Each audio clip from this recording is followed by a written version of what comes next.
Il s'agit d'un filtre passe-eau,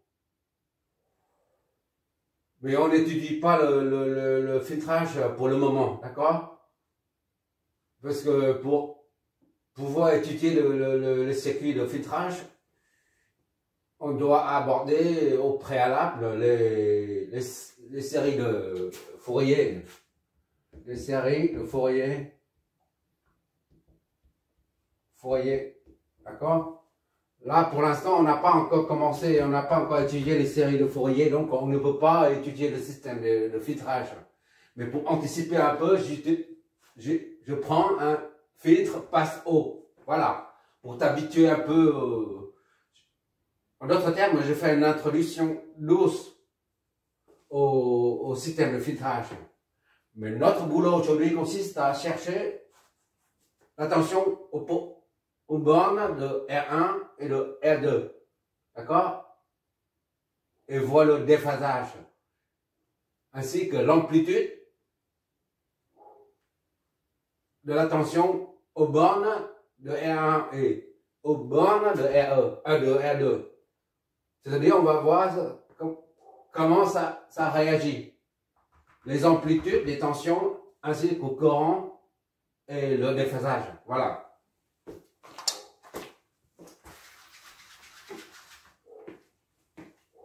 Voilà, les chiens qui aboient. Petite pause. D'habitude, on a pour un condensateur, pour un condensateur, on a le courant IC et la tension VC. D'accord? Et pour une inductance, une bobine d'inductance L, on a le courant IL et la tension VL aux bornes. Et là, pour un condensateur, le courant est en avant. Et on avance par rapport à la tension de 90. D'accord? Et pour une bobine d'inductance, c'est la tension VL au bord de la bobine qui est en avance par rapport au courant de 90 degrés. D'accord? Ça, c'est un rappel. Justement, notre boulot ici, là, non seulement de évaluer la tension aux bornes de R1 et R2 ainsi que le déphasage et de vérifier est-ce que ça se fait, le déphasage 90 degrés là se trouve aux bornes de C1 et de C2. D'accord? On va bien voir, d'accord? Bon, on va commencer directement sur le schéma. Avec ce schéma, on va dessiner dessus des flèches de tension et de courant sans faire de nouveaux schémas. D'accord? Bon, on suppose, comme d'habitude, on suppose qu'il y a un courant ici.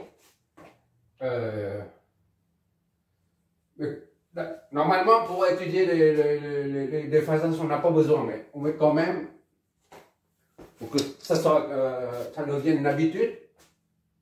I, ici,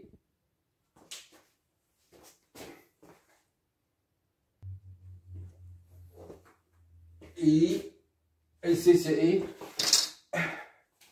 I c'est 1, I c'est 1, I c'est 2, c'est 2, d'accord? I est 1, et I est 2.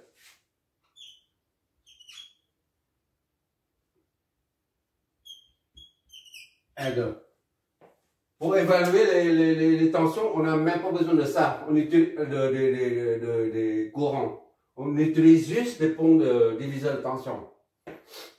Mais là, je vais faire comme d'habitude.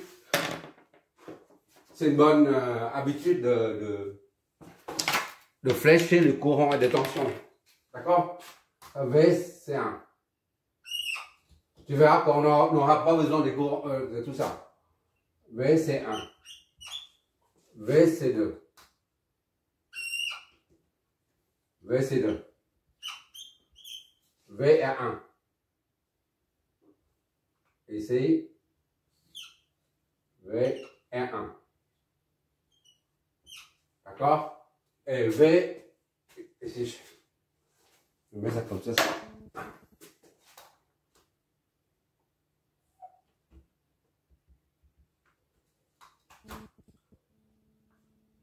Voilà. Ça, c'est V R2. V R2. D'accord?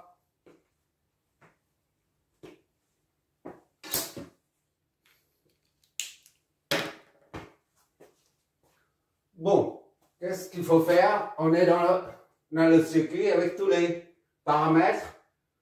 La capacitance C1, capacitance C2 ou capacité et la résistance 20 et 20 ohms.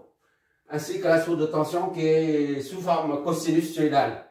Et elle dépend du temps. D'accord? Donc, comme il s'agit d'un circuit en courant alternatif, cosinus-soïdal dans le cas présent, eh ben, on convertit tout ça, tous les paramètres, y compris la source, en paramètres fréquentiels. On amène tout ça au domaine fréquentiel. D'accord? Pourquoi faut-il amener tout ça au domaine fréquentiel? C'est tout simplement parce que la résistance R, là, elle ne dépend pas de la fréquence. Tandis que la réactance C, C1, C2 par exemple, est égal à moins J sur oméga C. Or, oméga c'est la pulsation. Qui dit pulsation dit fréquence. Ça dépend de la fréquence. D'accord? Donc, il faut amener tout ça au domaine fréquentiel. C'est tout. D'accord? Première chose, premier paramètre, c'est la source de tension.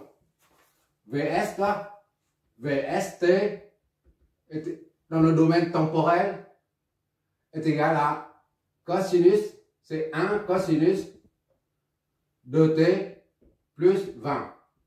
J'ai détaillé un peu, d'accord? 1 pour désigner l'amplitude.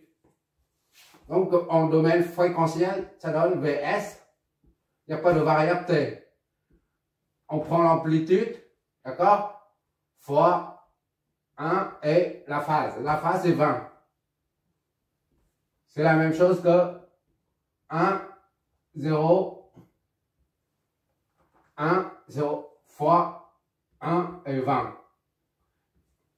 Voilà. Vs et par conséquent est égal à ça, l'amplitude fois l'amplitude, ça donne 1. Les deux phases, on les additionne. D'accord? Ça donne 0 plus 20, ça fait 20. Voilà. C'est le premier paramètre au domaine fréquentiel. Pour Z, pour R1, Z R1 est égal à A plus JB. A correspond à R1. C'est la partie réelle. Il n'y a pas de J ici. Donc, il n'y a pas de J là, c'est-à-dire 0J. J fois 0, ça fait 0. D'accord? J fois 0. Voilà. Donc, ça fait R1 plus 0. Et par conséquent, ZR1 au domaine fréquentiel est égal à R1. R1, c'est 20. 20, on peut mettre 20 fois 1, 0. Il n'y a pas de phase. D'accord? Soit ZR1 est égal à 20 et 0. Voilà. Ça, c'est en ohm. C'est le deuxième paramètre au domaine fréquentiel. Idem pour Z2. ZR2 est égal à 20, 0 ohm. D'accord? Qu'est-ce qu'il nous reste? Les deux condensateurs. Ils ont la même capacitance. Comme les deux résistances, ils ont la même résistance. Bon. Pour ça, ZC1 est égal à moins J sur oméga C1 est égal à moins 1 sur oméga C1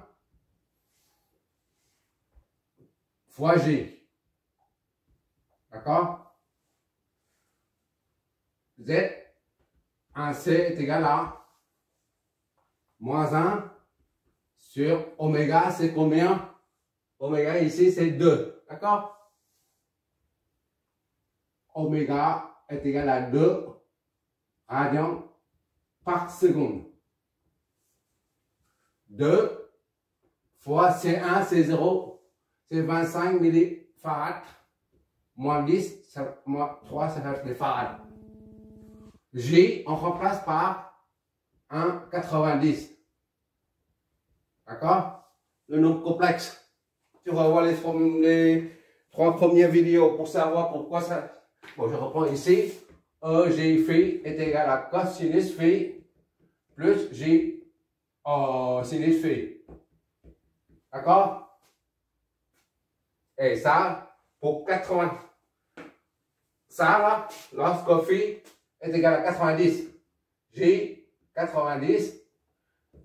Cosinus 90 plus J sinus 90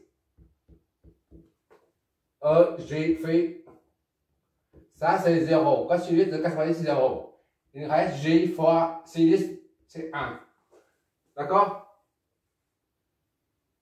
J phi 90 est égal à J, d'accord? Or, je répète, ça c'est la dernière fois, d'accord?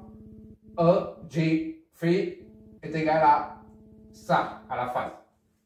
D'accord? Et par conséquent, J est égal à ça. J est égal à ça. En l'occurrence, c'est 90. D'accord? Ici, 90. Voilà, c'est la dernière révision. Après, on fera plus ça. 90, ok. Donc ça fait combien ça? On va calculer ça avec la calculatrice. Voilà. D'accord. C'est vu. Ça fait 20. Bon, moins 20. Ça c'est ZC1 est égal donc à moins 20 et 1,90. Soit ZC1 est égal à 20 moins 20 et 90. Il ne faut pas mettre le moins à l'intérieur, sinon la calculatrice ne peut pas comprendre. Parce qu'un module I ou V est toujours un nombre réel, toujours supérieur ou égal à 0. Ça ne peut pas être négatif. D'accord? On écrit, on sort le moins, c'est-à-dire moins 1 à l'extérieur. Sinon, la calculatrice ne peut pas comprendre, mais nous non plus. Un module, c'est toujours positif. Voilà. Et comme on a la même capacitance, ce qui fait que ZC1 est égal à ZC2 est égal à 20 moins 20,90 degrés en ohms. D'accord? Voilà. Donc, maintenant on va calculer, ça c'est O0, 0. C'est la masse commune. On va déterminer étape par étape pour avoir l'impédance totale. Ça, la BCO. L'impédance BCO, c'est-à-dire ça plus ça. ZBCO, d'accord, est égal à ZC2 plus ZR2. D'accord? ZR2 plus ZC2. ZBCO et donc est égal à ZR2, c'est 20, 0. 0 plus ZC2. Plus ça, ça fait moins. Moins 20,90. D'accord? Qu'est-ce que ça nous donne? ZBCO est donc égal à... On va voir ça tout de suite. Voilà. On va exécuter tout ça.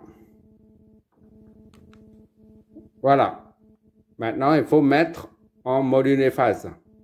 D'accord? Voilà. 20 racine de 2 moins 45. 20 racine de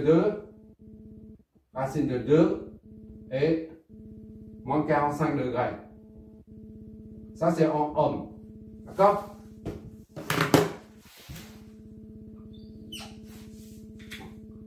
Et maintenant, cette combinaison en parallèle là, B et 1 parallèle avec ce qu'on vient de trouver là, cette combinaison.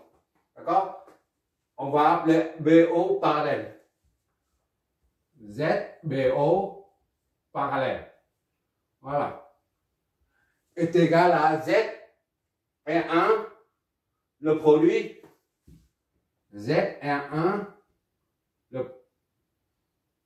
ça est parallèle avec Z BCO. Déjà. BCO. Déjà, voilà. Ça est égal à produit sur somme. Sur somme, Z et 1 plus Z BCO. D'accord? Étape par étape. Qu'est-ce que ça nous donne?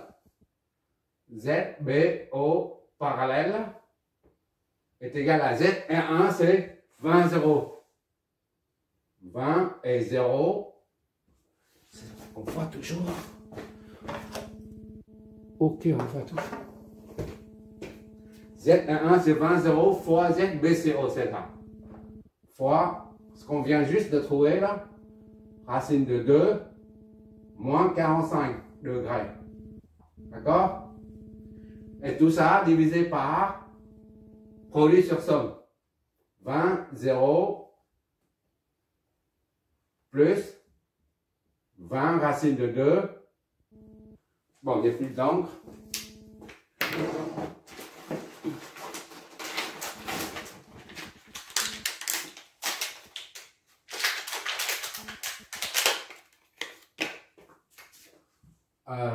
Je dis moins 45 degrés. D'accord? Et donc Z, BO, combinaison parallèle, d'accord? Est égal donc à combien? On va voir tout ça tout de suite. Ça donne produit sur somme. D'accord? On exécute. Ça nous donne ça. Donc, on convertit en module de phase. Voilà. 4 racines de 10 et moins 18.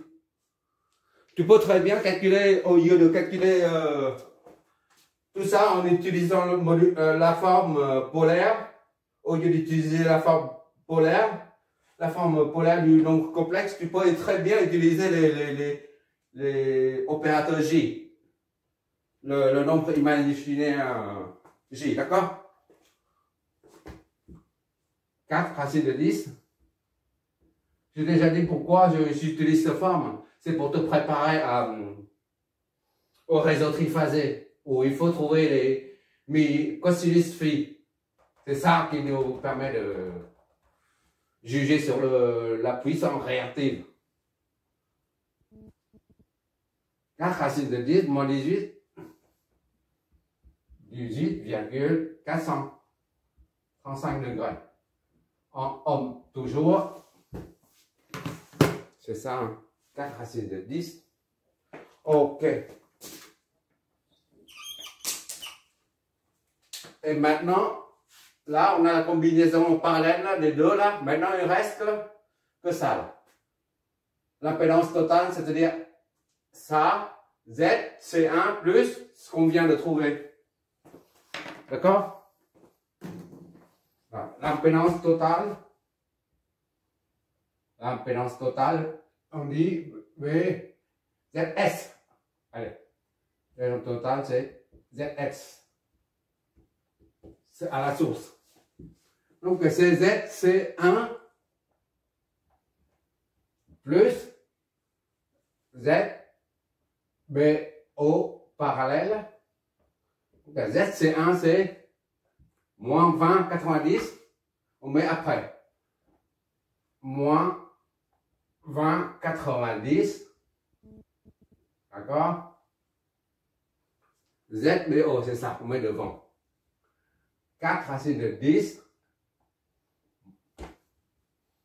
moins 18,435. D'accord?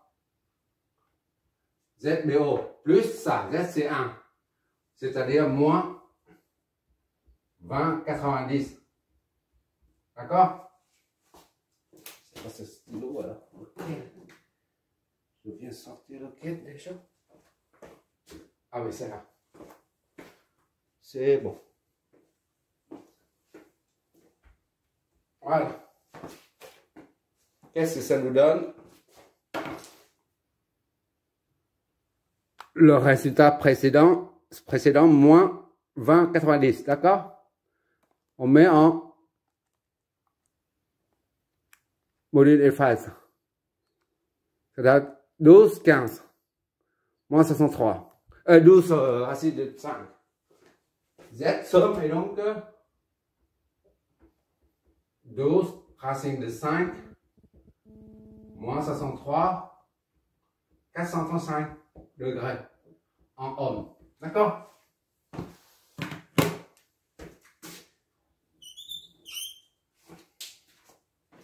Et maintenant, on utilise les rapports, les ponts de diviseur de tension pour trouver les tensions V1, V2. D'accord? C'est tout en fait.